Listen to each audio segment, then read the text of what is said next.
because I was compelled to run some philosophy courses as a history, political science student, Greek philosophy, African philosophy, and all of that. I know that is mandatory too when you study law. So, welcome you to the studio this afternoon. Yeah, thank you very much, comrade. Thank you very much. Yeah. And I thank you for your contributions, almost, if not daily, to my shows. You're And welcome, I think sir. it is important that we go live one-on-one like this. Of course, he's a youth activist also, so I welcome you. Of course, my second guest represents the second generation.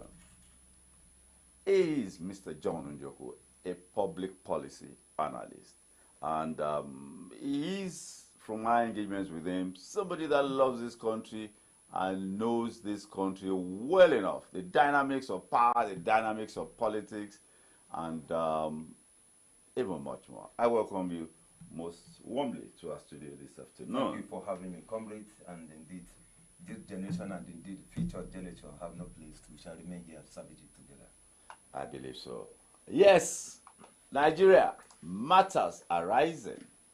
Well, Nigeria just celebrated 25 unbroken years. That's the way they put it. 25 unbroken years of, let's call it democracy. Some want to call it civil rule. But everything is work in progress. I will start with the younger generation who never knew, probably never knew democracy. Didn't grow up experiencing any form of democracy. Lawrence, what has been your impression in the last 25 years of democracy in Nigeria? Thank you very much, comrade. You see, let me start from this angle. Initially, I am not the type that is interested in politics of this country before. Even when I do my readings, it's only on maybe philosophy, psychology. So, and you can attest to the fact that most youth of this generation are not really interested in the affairs of this country. So we have a lot of political apathy amongst the youth. But just because of the fact that I stumbled on many programs on radio stations, so I listened to a lot of analysis, brilliant analysis, and I said, wow, there is a lot we need to learn about this country. If we don't understand the history of our land, how do we discern the future? So that's why I believe that they said we should go back to the whole national anthem. Fine, why are we not bringing back history? So what we need, I believe, is mental revolution. So the way I've seen democracy over the past 25 years is just like what Albert Einstein said, doing the same thing over and over and expecting a different result. We are only running a country on grand pretense. Grand pretense. Because not just pretense. Exactly. On grand pretense, as if we don't know what the problem is. But because everybody dips in the pot and no one replenishes, just like beautiful Nubia says. So what's our idea of Nigeria, and I would say my own idea of Nigeria from the past 25 years has been the only core values it was built upon is corruption. Whether you're a northerner, a southerner, once everybody is corrupt, that's our idea of Nigeria. So we are not ready to build a country, we are only deceiving ourselves. Except we sit down in this country and think which way to go and plan a country. That's when I think we are serious about governance in this country. All right, that is straight from the heart.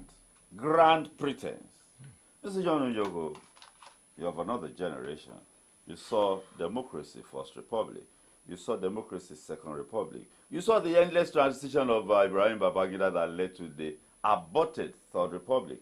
And where we are now, 1999 to 2024, 25 unbroken years. What are your thoughts? Let me say a little bit what happened in the Second Republic during the Alhaji Sheikh Shagari year. I was in the junior secondary school.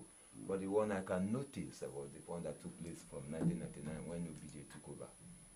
That of Shagari, you just hear it a little bit. We were in the junior secondary school. Well, we couldn't recollect what actually happened. But for this present day, for the 35 years now, I would say, just as this young man has said, Nigerian democracy is nothing but a mere pretense. gradually being willing to the mortuary instead of being here. Pretense. Yes. We Gradually. have the National Assembly, we have the mere presidency, pretense. we have the No, we judiciary, can have them, but it's just a mere pretense. we have local government, we have states. Yes, we have elect state. them. We have state. We have had a president in this country who was invited to Port Harcourt Nigerian Based Association. They were doing the annual their meeting, and the president was there. The title was the rule of law, and the former president came there and said, "This rule of law shall be subject to the nation's security and national interest." Shouldn't it? It shouldn't have been said that. That is not democracy, because we have the judiciary, we have the executive, we have the legislators. If you have anything, judiciary cannot come and make an order only for the executive to say no. But another one was in Ilorin, that same bar conference, and he said the election that brought me to office was not manipulation free, and I'm referencing Musa Yar'Adua. I know. Musa Yar'Adua said that the election that brought him to power was fraud. That was why he set up the Justice Lawal Commission of Equality, and regrettably, the salient recommendations were rejected by the same party. But were you surprised when Muhammadu Buhari went to Port Harcourt and said, what was the surprise about that? That was what I'm saying. No, I was surprised that the president could walk in there and say the same rule of law shall be. There is no democracy without the rule of law. The law is the law. But then he has not to say that the rule of law you are discussing, I will subject it to national security and national interest. Was it the judicial arm? But he was disobeying court order. From then, he decided the court will give order, and then the presidency will say no. In a real democracy, let me just tell you, in a democracy, it is the judiciary that has the final. They know better than even they are the one to interpret the law. But not for the president to say no. Whatever thing you say is subject, I will subject it to national security and national interest. That is not democracy. Real democracy, the president will down to the orders of the judiciary, the land. They know better. But they are the one to interpret. That's what I say. These are constitutional breaches, impeachable offenses.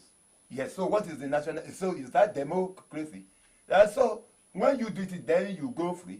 We are just merely pretending to be doing. Democracy shouldn't be like that. That's why I describe it as a mere pretense. We are only pretending to be doing democracy, just as he has said. Is local government not supposed to be autonomy on its own? Let me ask you this. Do you think it is said that democracy is not an event, like a wedding? You know, wedding is an event. Mm-hmm. Marriage is a different ball game. It is after the wedding that you now begin the journey of marriage. Democracy is not an event. It is a journey.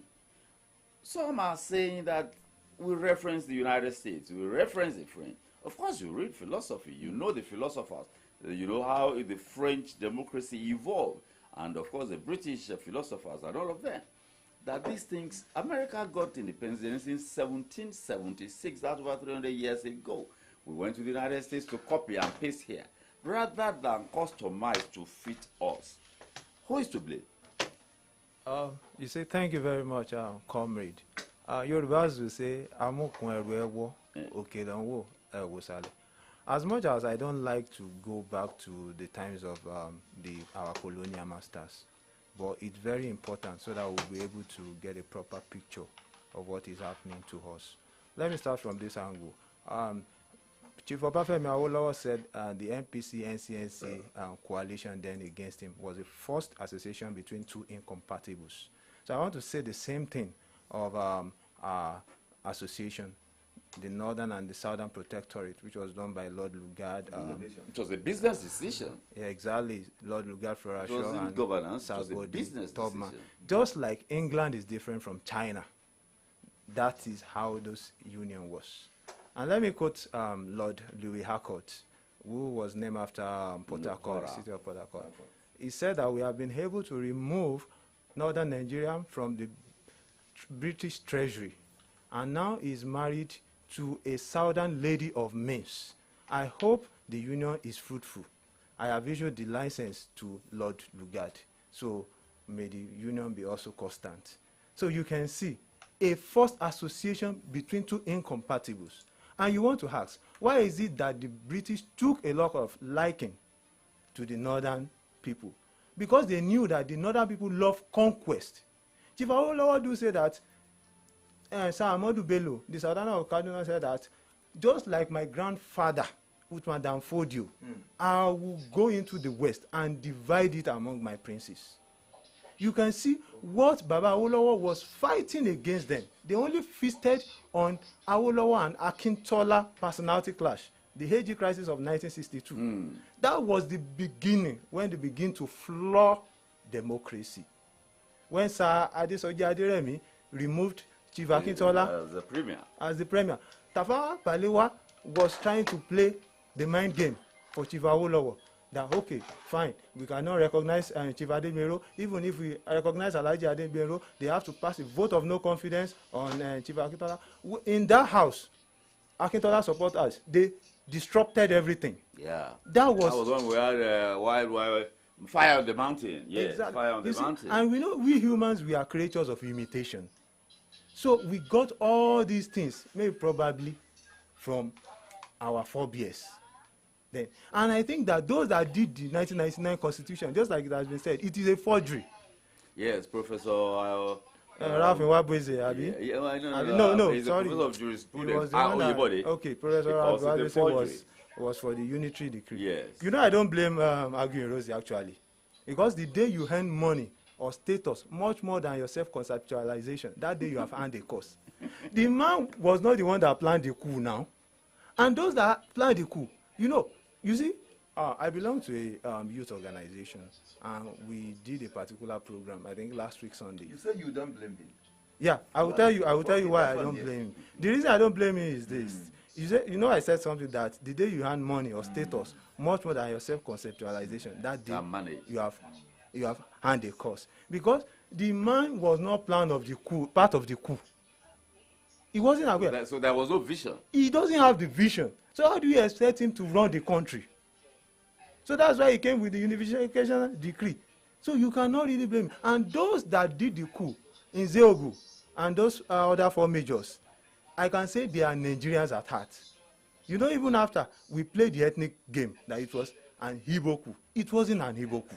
God bless him for that. Because in Zeogu was from the north. Banjo, others were there. They were from there. And if you know what, you know why I caught Nziogu some slack is that you knew that when Okafor failed in Lagos, and he knew that the coup has already failed, he has already held down northern Nigeria, and he wanted to go for Aguiyi Rosie.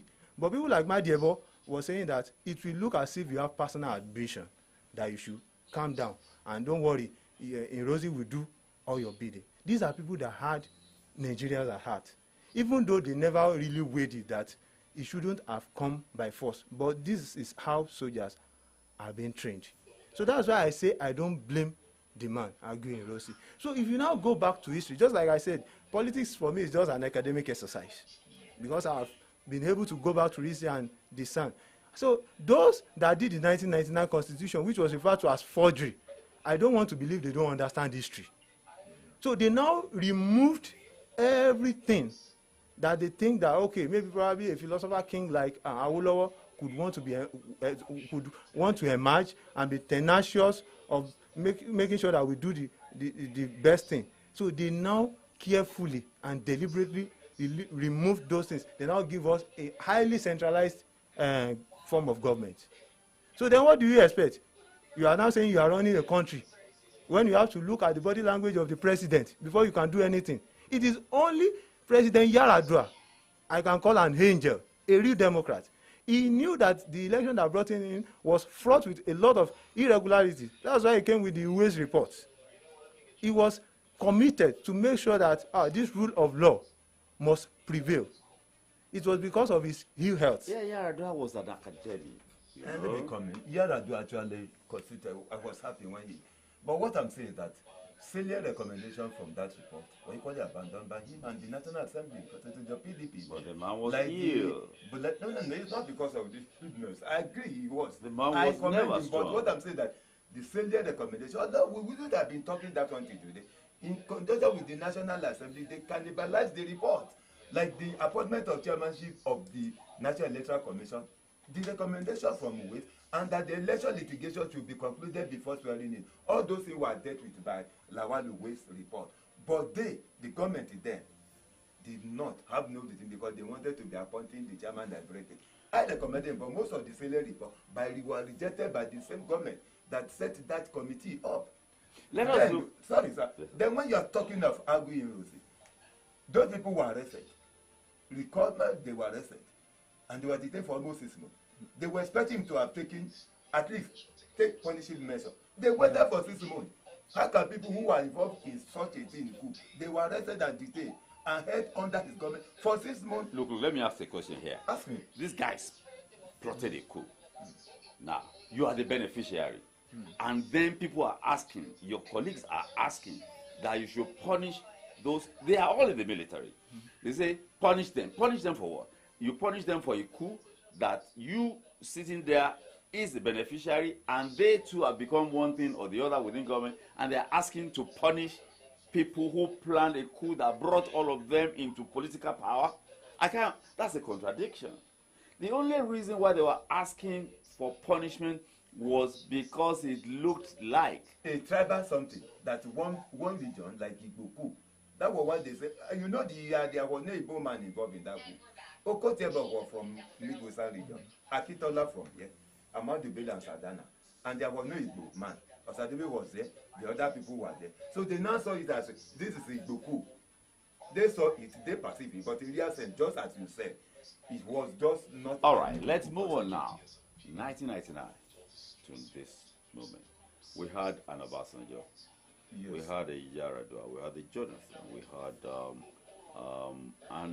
we had Muhammadu Buhari for 8 years. Now we have Bola Ahmed Tinubu. Bola Ahmed Tinubu said while he was campaigning that they have prepared for this for 30 years. What are your impressions of this first 1 year in terms of looking ahead, not in terms of looking back? Lawrence, not in terms of looking back. What has been the milestones? And when I say milestones could be positive, could be neutral, could be negative. You see, I do say, whenever I call into your programs, that these are woes of yesteryears. And I say, I do like to quote Warren Buffett on this. You cannot produce a baby in a month by making 9 women pregnant. So some things just take time. So I believe that this is just an overhaul rather than patching the leaks, which previous government have been doing all over, like the recapitalization and all those sanitization that is doing in the economy. So, but our people, most especially, it's human nature. We are just to react. But it is a necessary pain we have to go through. But the only issue I have with all this economic policy is that it should have brought up enough preemptive measures to cushion the effect of this hardship. How do you mean? Because, okay, like they talk about all those CNG buses, you could have maybe access to credit facilities for workers. So things like that. And maybe probably, if possible, you can work on the price control measures. So at least people will know that, oh, fine, this is a step in the right direction. But at least we have something to cushion our nothing to ameliorate the Nigerian condition. Exactly. So I think that was the mistake. So just like Professor Adeniki does it look like was acting without thinking? No.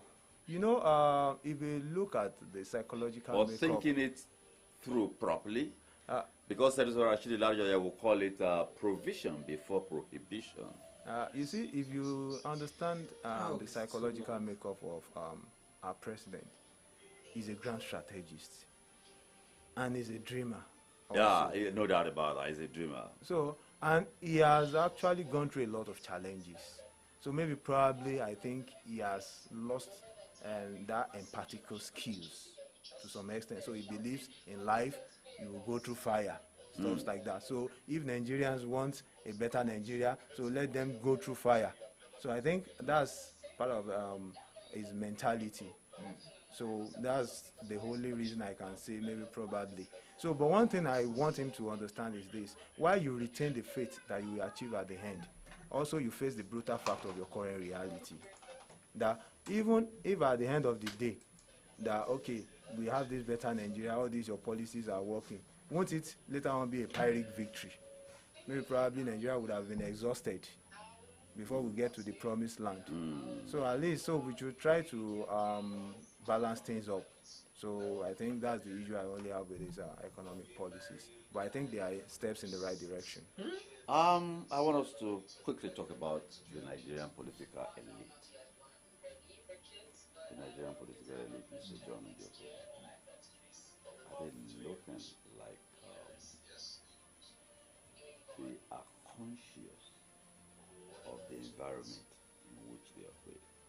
I keep saying this, that those who govern in the so-called sinner crimes, they didn't provide all those social security vows just for the sake of it. It is to keep the restive society, it is to keep them down. Provide them, what do people need? Provide them with, it's a work of psychology. What do they need? Provide them with the basic necessities, and then they won't bother us. The British Social Security, they calculate, even to a few bottles of beer is included in the calculation. Because Friday afternoon, the British gentleman will drink a few pints of beer. So that is even calculated into Social Security. The Nigerian elite, are they conducting themselves responsibly? I have not seen it, just as this young man said. Let me just tell you, the last 1 year of this administration is a handful lot of mystery, never experienced. Mystery? Handful lot of mystery, never seen before since after the Nigerian Biafra Civil War. 1970? Yeah, 1970, I think. 1970. That's 54 years. Truth is bitter, reality hot. Why do you say that? It has never been seen. Why do you say that? Because today, every day is worse. Every day is worse. We didn't land here suddenly. Yes. It's been a journey. Yes, I agree. He said. So why heap the blame on this administration? No, let me tell you, the so-called subsidy removal. If you recall, in 2012, Jonathan attempted this fuel subsidy removal. You recall that? I do. And got the same opposition. I fought against it. They formed what they call Save Nigerian Group. Professor Olusoyinka, 3-day Bakari. The system was collapsed and everything. And the question was like, why were you? And then all of us, we participated because we saw it as injustice. Nothing was put on. You participated too? We were involved because we saw it. Did you believe? Of course, we say no, you cannot hurt Nigeria to this very time because there was certain things before. What brought about subsidy? Was it not importation brought about the subsidy? There was no functioning refineries at all. Nothing. Including people, we know what happened. In labor for 7 days a year, they were fully tired and everything. First, the government then, there was what they call the mothers of all protests. They participated. And my question is that on 29th last year, when you put the same thing you rejected, that's has been my question. Because all those conditions, they said the president should not have acted unilaterally on his own. A nation governed by law. A nation governed, you don't take anything that has to do with the welfare of people unilaterally on your own. We have stakeholders, and we fought Jonathan. Jonathan government was forced to recall. You remember that? Did you believe what you were doing there? Did you believe in it? Of course, no. Because we thought that certain things was wrong. There was no functioning refineries. For you to say fuel subsidy is gone, there was nothing like that. So why will you now say subsidy is not gone? The protest was so high that the late Professor Tam David West recalled him, said he was so delighted that he said no Nigerian president has ever defeated the people when it comes to matter of public policy. Nigeria faced the Jonathan government reform. You have to go back. You can't take on. To the extent that he recalled the Minister for Finance there, Dr. Konde said, if you don't do this, so any government that will take over in 2015, he was not talking about any political party. Say, any government that will take over is going to find something, we find it difficult. Nigeria say no. Buhari said there was no subsidy. Then Buhari came say he had been minister. Of course, you know he was minister for petroleum, maybe as Lieutenant Colonel then, that there was nothing like his subsidy. Regrettably, he came, he was paying for the subsidy for 8 years. When he got office, he saw. He saw this now. Why didn't he? So he didn't know what he was talking about when he said there was no subsidy? So if he knew what he was talking, why was he even paying it? If they actually know what they are saying, he was paying it the June. Let me butt in. So, you see, I, as a student of lifelong student of power and strategy, so I understand that what President Bola Ahmed Tinubu, then Senator Bola Ahmed Tinubu, was doing was just playing politics. That's just the truth. So he understood that we don't need subsidy. But that's why I do say the personality of a Jonathan cannot work in this kind of rotten system that we are operating. AJISOPE says so. The personality of a Professor Shibaju cannot work in this kind of a rotten system. They don't have the political stamina. They don't. Jonathan is timid. So I think it is He was somebody simply overwhelmed. exactly because if you are not a timid type, you would just have gone with whatever you want to do.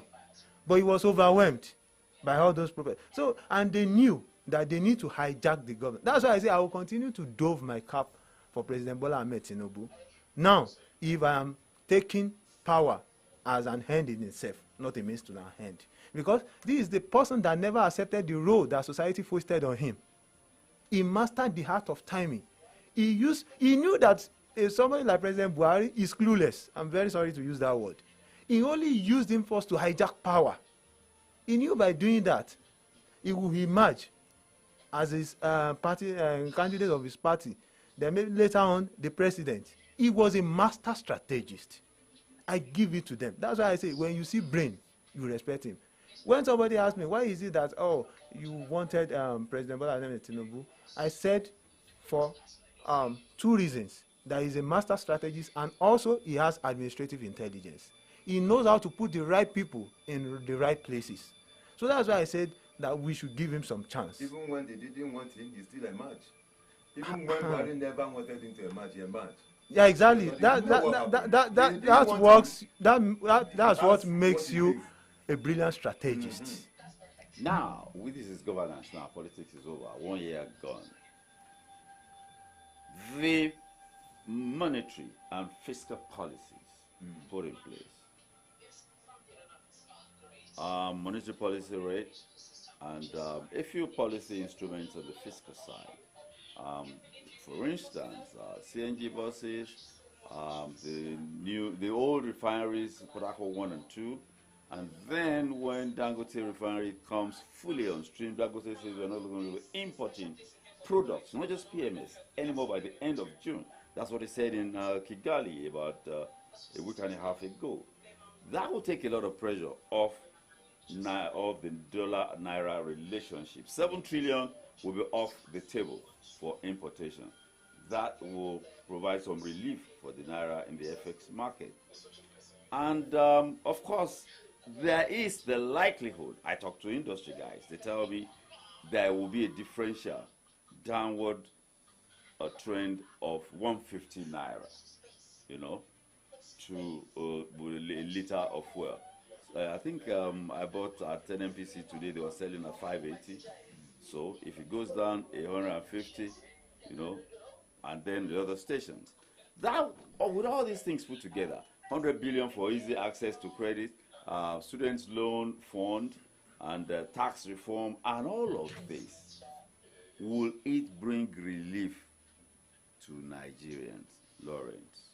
Yeah, I believe, just like I've said, that these are steps in the right direction. Just like Warren Buffett has said, that if you find yourself in a chronically leaking boat, note that energy devoted to changing vessels is better than that of patching leaks. All this while, we have been patching leaks. So why not channel our energy in changing the vessels? I think that is why he's doing the total overhaul. But we know we Nigerians, we can't just take the patience. Do Nigerians understand what is going on? And has government done enough to explain? Because even if you are going to do something for me, you must have my buy-in. I must have an understanding of the processes. Has government done enough of that? This is a government of propagandists. They should never have failed in that regard. Exactly. They should have worked on their communication style, actually. But one thing I do say is this. No country can ever grow beyond its educational system. Because you have failed to educate the people. There is no financial literacy. So how do people discern things? Except that, nǹkan ti wọ́n o, nǹkan ti wọ́n. But when you educate people, at least they were able to look into it appropriately. Okay, this is what he's doing, this is what he's doing, maybe probably this is what will happen in the next 5 years. But people that you have failed to educate, go to the public schools, they look like public toilets. What is happening in Nigeria? And we say we are running a country. There is no zeal for education. Everybody is just after certificate as if it's meal ticket. People don't read. You see young adults, they only talk about whiskey, Dinio, Olamide Nio, just all sort of rubbish. They don't read. Things that affect your life, you don't read. That's what my dad has instilled in me. Reading. I read a lot. I read into the night. I don't, like today now, I might not. Knowledge. Exactly. I'm zealous for knowledge. I do not only read, I internalize. I tinker with issues. I harness the power of imagination. So a lot is wrong with our society. So the society they want to turn around does not even understand what they are doing. They don't. That's why I say if you don't understand the history of your country, how do you want to discern the future? You just wake up one day, maybe after watching Brick Brother, and say, hey, answers. People would rather die than think. A lot is really wrong. A lot is really wrong. I want us to look ahead, Mr. John Njoku. 1 year is out of the way. People have calculated that in Nigeria, you spend the first 6 months fighting your cases in court, if you are governor or whatever. Then you spend the next 2 years governance. After 2 years, campaign for the next round of elections have started. I have one other statesman that I relate with a lot, Ambassador Dr. Yemi Farebi. I was in conversation with him one day, and we were talking about accountability and good governance. And he said, AYODEJI, are you sure Nigerians desire good governance? I was taken aback. What are your thoughts on that? Do Nigerians desire good governance? Do you think Nigerians desire good governance? We desire the good governance. Why don't we desire it? When a lot of people will come out today and say they are going to the election, we spend everything that they have to elect to their people. What they want is good governance. Is democracy about a cycle of, is it not a misunderstanding of democracy? That to us in Nigeria, democracy seems to be just a cycle of election. Good governance, I tell people that I don't want good governance. What I want is transparency and accountability. Those are the things that lead to, that result in good governance. I don't know politician should tell me we want to give you good governance. I don't want good governance. I want transparency and accountability. To Nigerians that are electing people, in this studio, dozens and dozens of candidates and aspirants I interviewed. And I will sit down and I will look at them and say, these guys, do they know? Are they clueless or what is it? Do Nigerians know what democracy entails? Look, in 1998-99, parties were the ones educating the people. The parties are no longer educating anybody. Yes, but that time, AD and all they would go out and educate people. And now, do Nigerians know what democracy is all about? What it entails? Do we think democracy is just about voting every 4 years? Is that democracy? no, it's not. It doesn't mean So are the people not ignorant? a lot. So if the people are ignorant, all they do is turn around and say government is this, government is this, government. Especially people say federal government, Tinubu. What about the state? It is the state governors that are the problem. What is wrong with the people in your own perspective? What is wrong with the people? Well, just as you have said, it's that of education that is lacking. A lot of people do not even know. Just as you said, That's dangerous. we are mentioning the president. What of the role of the state governors? At the state level, the governors have their role too. They have captured the local government. And they have hijacked even the local government. What ordinarily should have gone to them? It is the governors. That's why they don't want the autonomy for the local government. Most times they will stay 3 years, maybe it remains 6 months. They say they want to do election, appointing their own. Even at the election that is done at the state level, it is the party that is in charge that state government that will win all the local government councillorship there. But just because the people themselves do not even know the difference that most of these problems do not lie with the president alone. The governors equally have their role.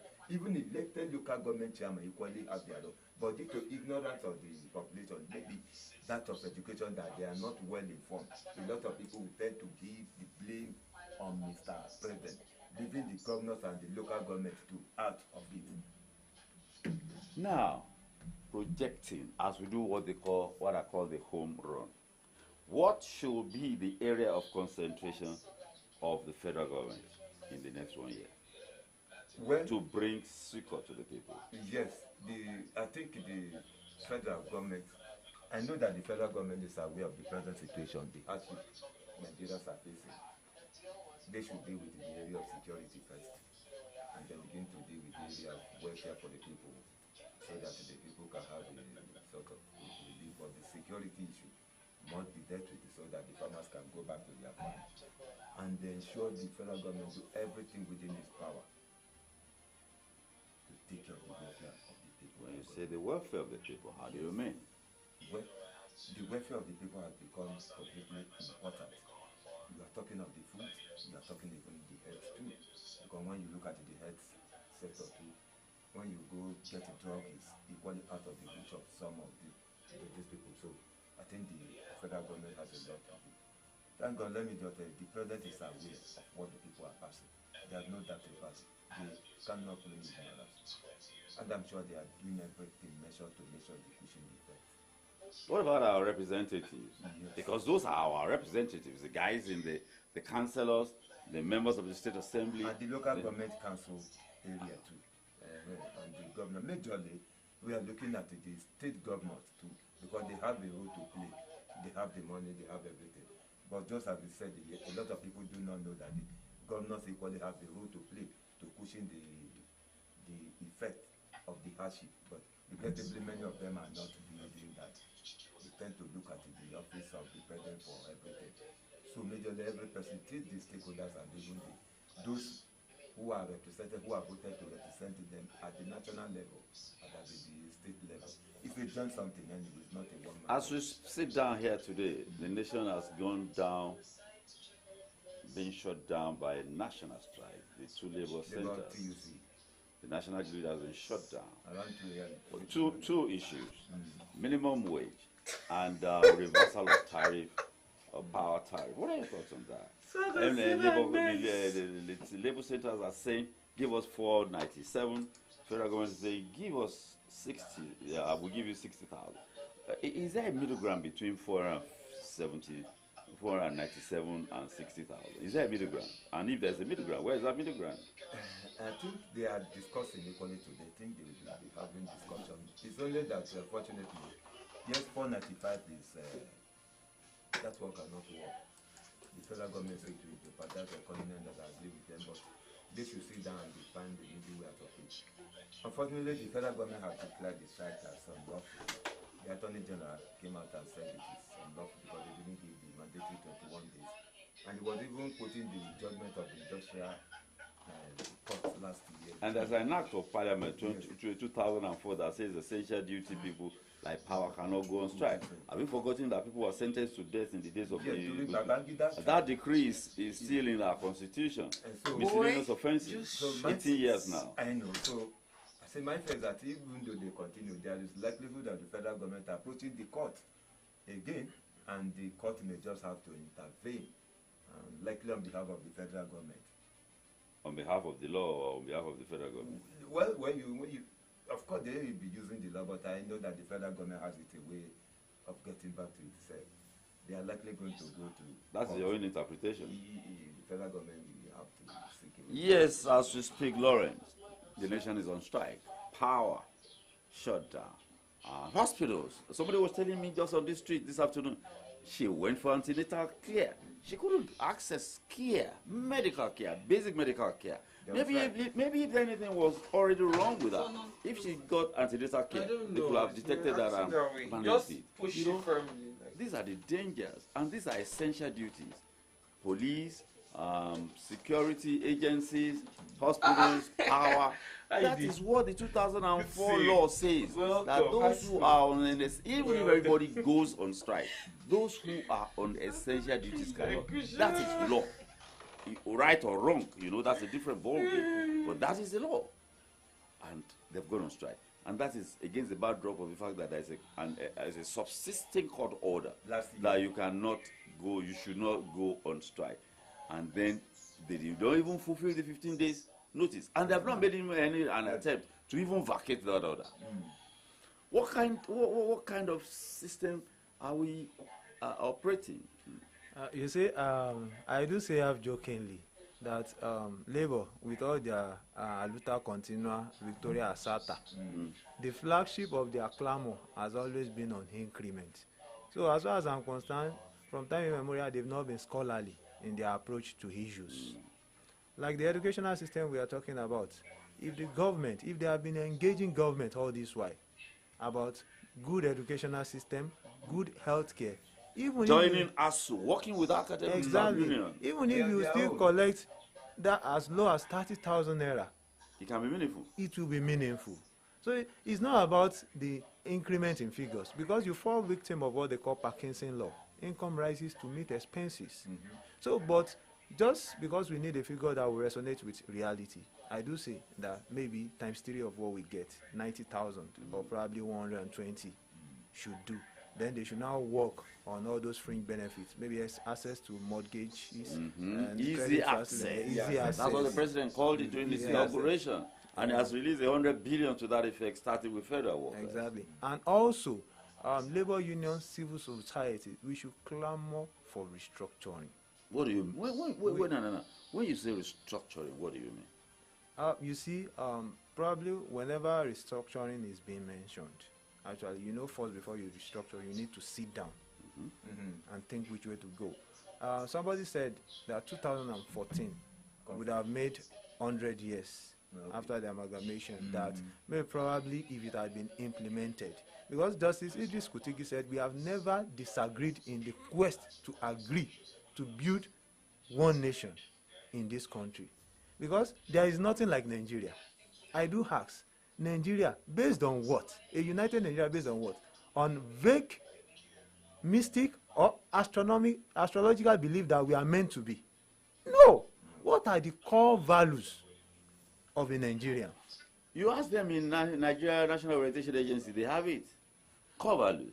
Are we building but unknown to you and I. Yes. Are we building up on that core values? I once told you in one of your programs that I called into that. Fine. I'm a Yoruba person. I know the core values of a Yoruba man. Omoluabi, honesty. So whenever I'm going against that thing, something in me will tell me, no, this is not me. This is not how I'm being brought up. So what do we, the only common ideology that we are running Nigeria on is corruption. What do the externals think of us? The outside world. A Nigerian is a corrupt person. Fantastic. So we need to clamor first to sanitize the system. And probably, maybe we should go back, because it actually worked. Which is? The regional system of government then. It actually worked. At least, because these are different sets of people. Let us be managing our affairs. Then let's have a confederation. All right. A weak center. A weak center. So how will you not be facing up that the president is the one that brought the woes on you? When you are running a unitary system of government, are we running through federalism? I got you there. Now, let's not deceive ourselves. In 40 seconds, talk to the president, Commander-in-Chief. Yeah. What I want to say to the president is this, that as far as achievement is concerned, personally, he is a very successful man. Politically, financial-wise, I don't think he needs any other thing than to write his name in gold. So, and I think the way he can go about it is to give us a better Nigeria. And if possible, a restructured Nigeria. A restructured Nigeria. Yeah. Yes. Your final word, Mr. John Njoku, in 30 Well, thank you. I will urge the Mr. President. He has been aiming to be there for several years, and is there. He's not there by anything. He is the divine president. God actually wanted him to be there. Let me say this. You believe so? I believe so. The president is divine. to be the president. Divinely ordained for Nigeria. Divinely ordained by God. You are going spiritual now. Yes, I saw it then. The day before they announced the result, as later I was hearing the music of AJISOPE, it was not the voice of Damaraya Jos, which would have been Atiku. It was not the voice of Oliver Diku, which would have been P2B. It was the voice of AJISOPE, who is Obama. He is the divine president of Federal Republic of Nigeria. He benefits, he is the divine. But let him make a difference. He has the brain among the contemporaries. The fuck? He wanted to be there. Now he's there. Let him make a difference. Nigeria, we need, just as he said, researcher, so that the center can be weak. Then let people develop at their own pace. Why these Yes, people just... I will say, I don't get it. Nigeria will hail thee, our own dear native land. Though tribe and tongues may differ, in brotherhood we stand. Nigerians all are proud to serve our sovereign motherland. Well, it's a wrap on Political Update this Monday afternoon, the 3rd day of June 2024. I've had in the studio 50 minutes thereabout Mr. John Unjoku, a public policy analyst. I thank you for joining me here this afternoon. It has been an incisive and illuminating one. And of course, Lawrence Olawi. Thank you, Yes, an activist. He's still a student. He's also a worker. But the one who seeks after knowledge. I thank you for joining us. Yes, sir. This Thank you very afternoon. much, sir. I thank you. Thank And I thank you for your value additions on my shows. Well, my producer, Victory Oyedikachi, I thank you. It's been AYODEJI, AJISOPE, presenting. God bless you all. God bless our union. Bye for now.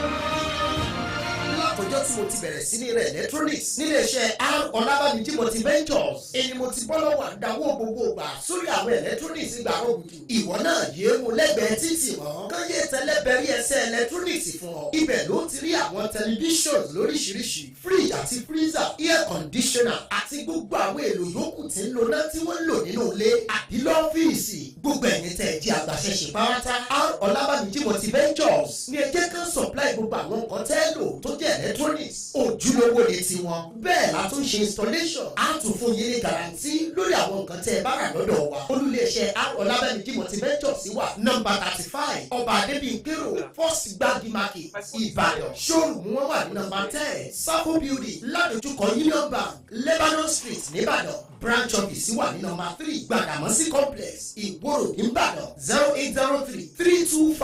0803-325-0185 àti 0805-779-0041 débẹ̀ confam làwọn nǹkan tẹ́ ẹ bá rà lọ́dọ̀ wa.